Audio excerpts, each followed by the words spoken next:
Hey guys, welcome back to another episode of For the Win Film Room. I'm Evan Thorpe. This is our lead NFL writer, Steven Ruiz. And today we'll be taking a look at Drew Lock, Missouri quarterback. And this isn't one of your top guys as far as your personal selections for quarterbacks, right? No, he has a big arm, which is what NFL teams love about him, but I think he lacks the kind of polish you need to be a successful pocket quarterback in the NFL. And we're going to be looking at a couple plays that show that off. This first play, he's going to be making a deep perimeter throw. This receiver's going to be running down the sideline.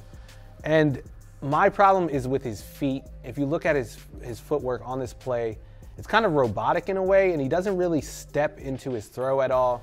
There's no fluidity. And then the result is an all-arm throw. And you're going to see it's going to go high and wide of his receiver. We're going to see it better from the end zone angle in a second.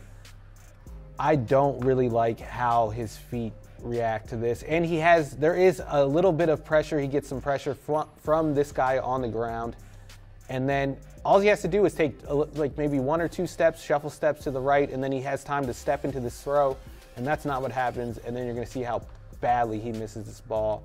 It ends up going over here, over his receiver's head and out of bounds. He had no chance to catch the ball, and this repeatedly shows up on his tape. We saw it a couple times against Georgia. All right, and then we're going to see another example of him making a bad throw. When he has time in the pocket to set his feet and throw a more accurate ball, he's going to be throwing this corner route to this receiver. The cornerback actually does a pretty good job of sticking with the receiver, but Lock has time to at least give his receiver a chance to catch the ball, and that does not happen because of his footwork, as we're going to see. You could see him already starting to shuffle. He's fading away when he has all of this space in the pocket.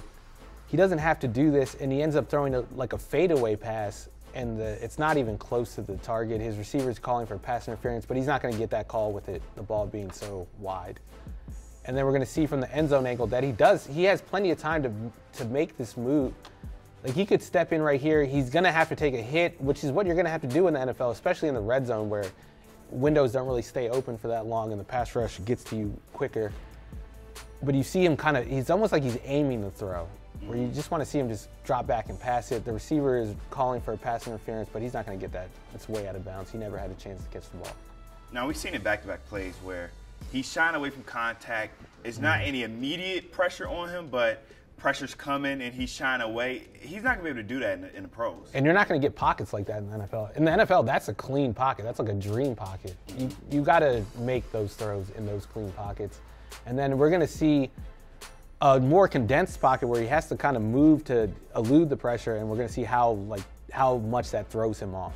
So the concept right here, we're going to have these three receivers running kind of vertical routes. He's going to read that first, kind of try to find an open receiver, and then he's going to have this guy working on the backside. And this guy's actually going to come open on this play, but Lock, he's forced to move by the pass rush, and he never even looks at this receiver and settles for a check down, which ends up being a pretty bad decision. And then we're going to see, this is where he's forced to move. You can see this edge rusher coming and forcing him up. And this guy's actually coming open on the backside. You can actually see him start to raise his hand calling for the ball, but Lock never even looks at it. He goes right to his check down. And his check down, first of all, is covered, so this is a pretty poor decision anyway. This play's not going anywhere. But Lock makes it worse by throwing it behind his receiver because he doesn't set his feet, and it ends up actually being a fumble, and Georgia takes it down to the red zone. We're going to see it better from this end zone angle. You can see right away he's reading that left side of the field, and then this pressure, you can see the tackle's already starting to lose. The edge rusher's coming off the side, and then he steps up, and this is actually what you want to see from quarterbacks. You want to see them step up in this pocket and keep their eyes downfield, which Lock looks like he's doing. He's panicking. But he's panicking, exactly, because if he was looking downfield, he would see this guy coming wide open. Instead, he goes right to his check down. He never really sets his feet. He's making an awkward throw, all arm again. It's almost like his shoulder's coming out of the socket, and it's behind the receiver, the running back, and Georgia picks it up and returns it. That's a big turnover right there. You don't want to see your quarterback make that kind of mistake. All right, so we've seen some of the things that makes him an unpolished quarterback, but obviously there's some good if he's going to be a first-round pick. Yeah, and it's his arm, as we've talked about already. He's got a big-time arm, and that's why teams, I think, have fallen in love with him. And we're going to see that against Alabama here.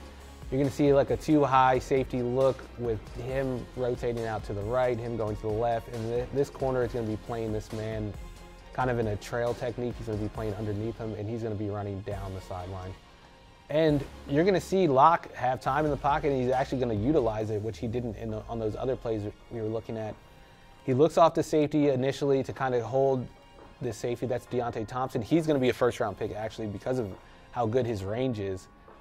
So this is going to be a difficult throw. You can see the receiver hasn't really created separation. He's going to have to fit it into this little window, which is difficult to do, but he's going to do it anyway with a good driven throw. And he protects his receiver by throwing it low. We're going to see it better from the end zone angle. I like what he does here when he's dropping back. He's keeping his eyes down the middle of the field. That holds his safety, kind of makes him hesitate and keeps that window just open enough for him to make the throw. And then you see his feet. Here he actually steps into the throw, gets his hips around, opens up his hips, and then it's not an all-arm throw. And he has enough juice to get into that window. That's an NFL-level throw, and he just made it against the best defense in the country. And then we're going to see another one, and this time he's actually facing some pressure. A free rusher comes off the edge right here. Locke, he's reading this three receiver side to the bottom of the field. He's reading that initially, but he's going to be forced to shuffle his feet and go back to his right, where he has a receiver one-on-one on a little fade route, which is something you saw a lot in this Missouri offense. Again, you see the edge rusher coming free. He quickly resets and makes a fairly accurate ball to his receiver who has a size advantage, and he takes advantage of it. We're going to see it better from the end zone angle. Missouri fails to pick up this free runner, and we see Locke is initially reading to his left. He sees this free rusher coming, quickly resets his feet. He's kind of off balance here. I mean, you'd like to see him in more balance, but that's not always going to happen against free rushers. You're going to have to make off-platform throws, and he does that here, and he throws a pretty good ball that his receiver catches. All right, and the last thing we're going to look at is decision making in the end zone on probably less field space, tighter windows, and this is his best throw of the year, you said? This is the best throw I saw him make on tape all season, and you're going to see this concept. It's kind of like a double post where he's reading this inside defender depending on where he goes. If he takes the inside route, he's going to throw it back to the outside route, and that's exactly what happens. But I'd say his receiver does a pretty poor job here and does not win on the route, and the Georgia cornerback kind of sticks with him, and they're creating this tight window, but Locke gets it in there somehow, and he throws it he puts it in the perfect spot where only his receiver can get it, and he gets a touchdown from it. It looks even more impressive from the end zone angle. You're going to see how much arm strength this throw requires. The throw like fools the cameraman. He can't even keep up with how hard Locke throws it. And as we can see, this is the perfect spot right outside of the Georgia defender's reach, and it's a touchdown. Those are the type of throws you're going to have to make on a weekly basis in the NFL, and Locke has proven that he can make those throws. All right, so like you said, first-round talent, but where is he going to fall in the draft, and what team will likely get him as a quarterback? I think he ends up being that consolation prize for the team that doesn't end up with either Kyler Murray or Dwayne Haskins, and I see that being the Jaguars. I don't think he falls out of the top 10. I think the Jaguars take him kind of as a developmental pick. They have Nick Foles coming in, reportedly. He'll let Locke sit on the bench, kind of work out those footwork issues, and then maybe when it's time for him to start, maybe he's solved all these issues we've pointed out on film. Second Missouri guy for him. You think it'll work out? Yeah, they took Blaine Gabbert back in 2011, didn't work. They ended up taking Blake Bortles, that didn't work. And if I had to predict right now, I'd say Drew Lock's not going to end up being a top 10 worthy quarterback, and they might be looking for another quarterback in a couple of years. Well, Jaguar fans, bad news for you, but if you're Locke, you're about to get paid. Come back next week as we'll be looking at Duke's Daniel Jones. Thank you guys for watching.